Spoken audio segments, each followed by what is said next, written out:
स्वागत है आप सभी का फिर से एक बार महिंद्रास के प्लेटफॉर्म पे। मैं आपका एजुकेटर मेंटोर नवाज सर आप सबका वार्म वेलकम करता हूं न कल की न बात की खबर आज की के इस प्रीमियम शो में, जहां आपको मिलती है 10 मिनट में 10 बड़ी खबरें और देखने को मिलती है इससे रिलेटेड इंपॉर्टेंट स्टैटिक कोरिलेशन। क्योंकि करंट अफेयर की तैयारी तब तक अधूरी है जब तक आप उसके पीछे का ज्ञान नहीं समझते।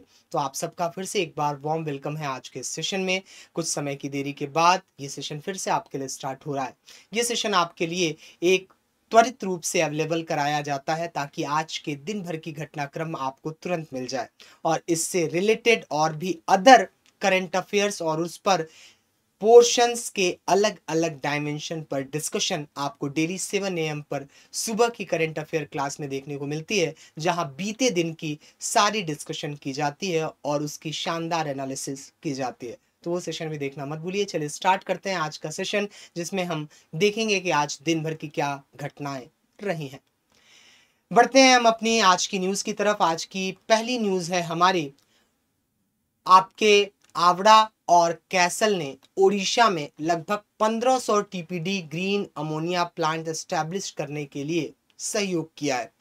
ग्रीन अमोनिया एस्टैब्लिश करने का मतलब ये है कि अमोनिया का उत्पादन ग्रीन टेक्नोलॉजी के माध्यम से किया जाएगा, जिससे कम से कम कार्बन डाइऑक्साइड का उत्सर्जन हो सके। और भारत तथा दुनिया का जो टारगेट है कि वह इस सदी के अंत तक 1.5 डिग्री सेल्सियस से ज़्यादा टेम्परेचर बढ़ने नहीं देगी। औद्योगिक एरा जो कि 18वीं शताब्दी का ब्रिटेन का रहा है। इसके साथ ही जो ये आंदोलन चल पड़ा है पूरी दुनिया में जलवायु परिवर्तन के बदलते स्वरूप के कारण कि पूरी दुनिया तप रही है, ऐसे में लोग ग्रीन एनर्जी की ओर आगे बढ़ रहे हैं।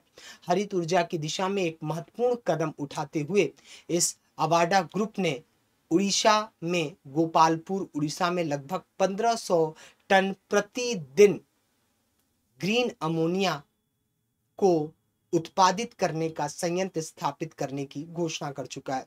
ऐसे में भारत का भी लगातार ग्रीन एनर्जी से संबंधित कई सारा टारगेट है जिसको भारत को पूरा करना है। 2070 तक भारत न्यूट्रल बनना चाहता है, कार्बन न्यूट्रल, जिसमें जितना भी हम कार्बन डाइऑक्साइड का उत्सर्जन करेंगे उतना उसे एब्जॉर्ब कर लेंगे। इसके साथ ही 500 गीगावाट क्लीन एनर्जी हम 2030 तक प्राप्त करना चाहते हैं और लगभग लगभग 45% जो हम इमिशन कर रहे हैं उसको भी कम करने का भारत कमिटमेंट कर चुका है।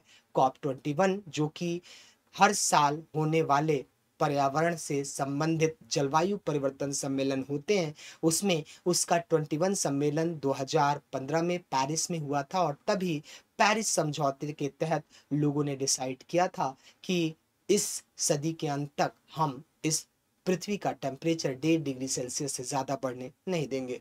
पर दुनिया में जिस तरह ग्रीन टेक्नोलॉजी को अवेलेबल कराने के लिए पश्चिमी देश पीछे हट रहे हैं, ऐसे में ये सपना शायद अधूरा रह सकता है और ग्लोबल वार्मिंग की वजह से कई सारे द्वीप समूह डूब सकते हैं।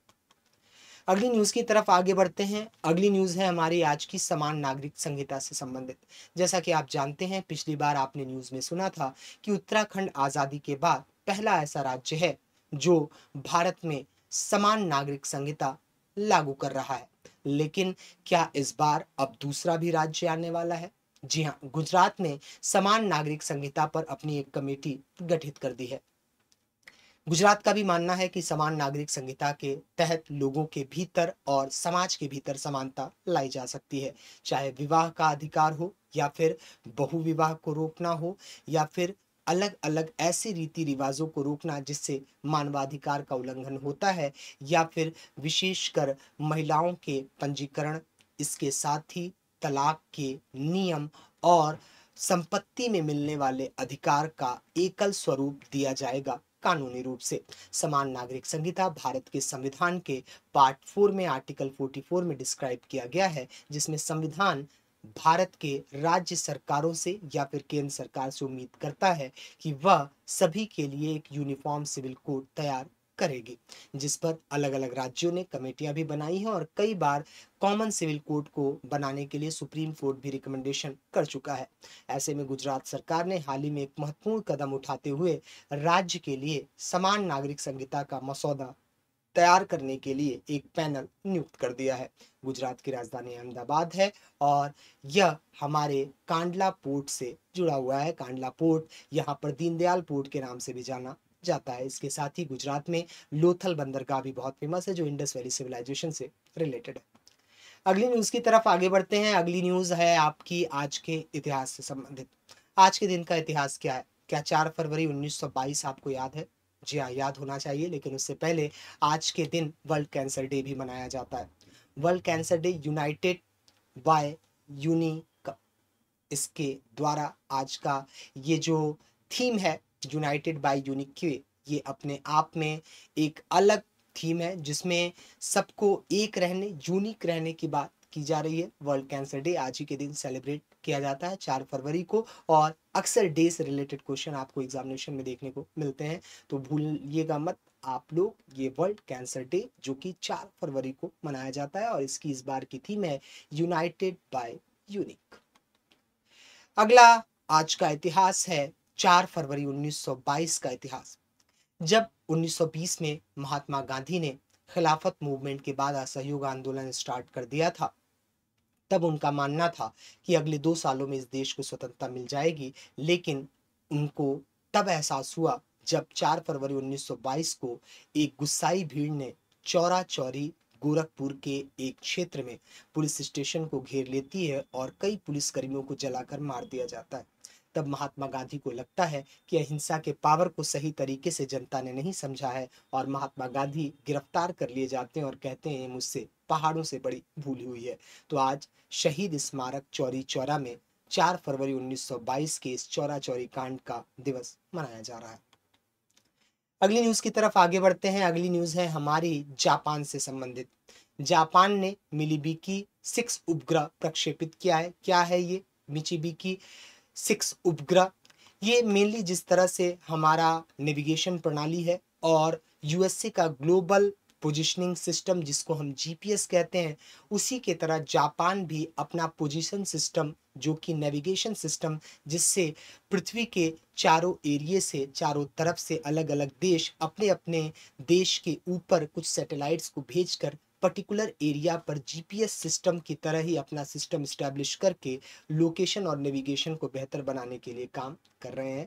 ऐसे में जापान की जाक्सा स्पेस एजेंसी भी इसमें आगे बढ़ रही है, जिसमें उसने हाल ही में एक मिशन लॉन्च किया है और उपग्रह भेजा है जो उनके नेविगेशन प्रणाली को बेहतर बनाएगा। ऐसे में आपको अलग अलग स्पेस स्टेशन के क्या नाम है और किस कंट्री का कौन सा स्पेस स्टेशन है ज़रूर याद कर लेना चाहिए, जैसे कि जापान का जाक्सा है और यूएसए का नासा और भारत का इसरो। अगली न्यूज़ की तरफ आगे बढ़ते हैं। अगली न्यूज़ है हमारी बिग कैट अलायंस से रिलेटेड। अंतर्राष्ट्रीय बिग कैट अलायंस हुआ है जिसमें आप सभी जानते हैं कि कई सारे बिग कैट पाए जाते हैं, भारत में भी पाए जाते हैं। भारत एक ऐसा देश है जहां पर एशियाटिक लॉयन और साथ ही साथ टाइगर की सबसे बड़ी संख्या पाई जाती है। लगभग 3682 टाइगर भारत में मौजूद हैं, और भारत में टाइगरों के संरक्षण के लिए 1973 में प्रोजेक्ट टाइगर चलाया गया था, जिससे लेकर अब तक भारत में टाइगरों की संख्या भी बढ़ी है और टाइगर रिजर्व भी बढ़ चुके हैं। लगभग 53 प्लस टाइगर रिजर्व भारत में हो चुके हैं। इसके साथ ही अलग अलग वन्य जीवों के संरक्षण के लिए Bharat wild life conservation act के तहत भारत में वन्य जीवों की बढ़ोतरी कर रहा है, और इसके साथ ही वनों का आवरण भी बढ़ता जा रहा है। ऐसे में अंतर्राष्ट्रीय बिग कैट अलायंस का गठन करना और भारत में उसके मुख्यालय को स्टैब्लिश करना भारत के लिए एक बड़ी बात है। अगली न्यूज़ की तरफ आगे बढ़ते हैं। अगली न्यूज़ है हमारी एक अलग न्यूज़ से संबंधित जो कि खेल से है, और आप जानते हैं हमारी आखिरी न्यूज़ खेल से संबंधित होती है। आज प्रज्ञानंदन ने टाटा स्टील मास्टर शतरंज में, माफ कीजिएगा, खिताब जीता है। प्रज्ञानंद जी ने, टाटा स्टील ने इस मास्टर शतरंज को आज यहाँ पे आयोजित किया था, जिसमें आर प्रज्ञानंद ने डी गुकेश जो हाल ही में विश्व विजेता रहे हैं, उन्हें इस रोमांचक ट्राई ब्रेकर में डी गुकेश को 2-1 से हराते हुए अपना पहला टाटा स्टील मास्टर्स का खिताब जीत लिया है। तो कहते हैं कि हम दुनिया से जीत सकते हैं, कभी कभी घर में हार जाते हैं, तो ऐसा ही है, सारी दुनिया जीत के आए, अपने घर में हार गए, कोई बात नहीं, वापस से सफलता मिलेगी, हर जगह मिलेगी और अंतर्राष्ट्रीय स्तर पर ये सितारे जो आज चमक रहे हैं, भारत के कल है और भारत का सपना है। तो आज के इस न्यूज़ में इतना ही। देखते रहिए खबर आज की और हमेशा याद रखिए ये सेशन आपके लिए आज की खबर आज ही पहुंचाता है, इसलिए इस सेशन को देखना मत भूला करिए। आप अगर पहली बार इस सेशन को देख रहे हैं तो सब्सक्राइब करना मत भूलिएगा, बेल आइकन ज़रूर दबा दीजिए और साथ ही साथ मॉर्निंग में करंट अफेयर का फैक्ट, कॉन्सेप्ट और एनालिसिस का तगड़ा कॉम्बिनेशन देखना मत भूलिएगा। मिलते हैं अगले सेशन में, तब तक के लिए बहुत बहुत शुक्रिया। जय हिंद।